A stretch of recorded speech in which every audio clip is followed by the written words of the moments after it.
نے زیادہ نرم دل بنایا ہوتا ہے، زیادہ سینسیٹیو ہوتی ہیں، زیادہ ایموشنل ہوتی ہیں. اور یہ جو جذبات ہیں، یہ جو باریک جذبات ہیں اور یہ دل کی نرمی ہے، یہ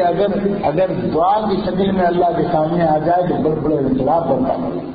بڑے بڑے انقلاب برپا کر دیں. اپنے آنسوؤں کو سستا مت سمجھیے کہ ذرا ذرا سی چیزوں پر یہ آنسو بہنے لگیں، بلکہ یہ آنسو اللہ کے سامنے پیش کیے.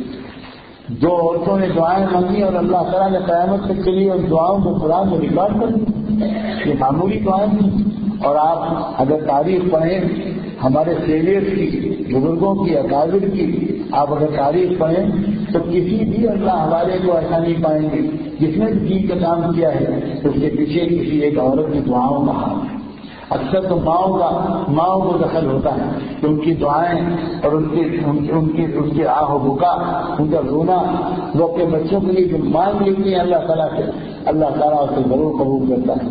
اللہ تعالیٰ اسے ضرور قبول فرماتا ہے. شکر ادا کیجیے کہ اللہ تعالیٰ نے آپ کو ایمان والا بنایا ہے. شکر ادا کیجیے کہ اللہ تعالیٰ نے آپ کو دین کی فکر کرنے والے گھرانوں میں پیدا فرمایا. کسی کو حقیر سمجھ سمجھیے، کسی کو اپنے سے کمتر مت سمجھیے، چاہے دیکھنے میں کوئی کیسا بھی ہو، پتہ نہیں کوئی اندر سے کیسا ہو. احترام تو ہر انسان کا ہو، ہر عورت کا ہو، لیکن جہاں تک تعلق ہے اس بات کا کہ ہم چلیں کس طریقے پر، تو یہ بات بالکل صاف ہونی چاہیے کہ ہمارے لیے راستہ حضرت عائشہ اور حضرت فاطمہ والا ہے، ہمارے لیے راستہ پاکیزہ عورتوں والا ہے.